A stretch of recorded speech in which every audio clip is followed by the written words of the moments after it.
سلام. سواد مالی چیه؟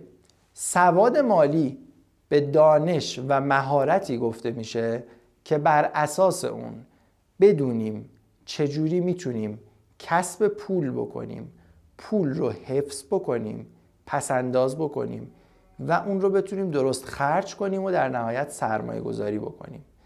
افرادی که سواد مالی دارن میتونن مواجهه درستی با پول داشته باشن، اما افرادی که هر کدوم از مواردی که نام بردم رو نمیدونن و نمیتونن درست انجامش بدن، توی سواد مالی خودشون دچار مشکلن.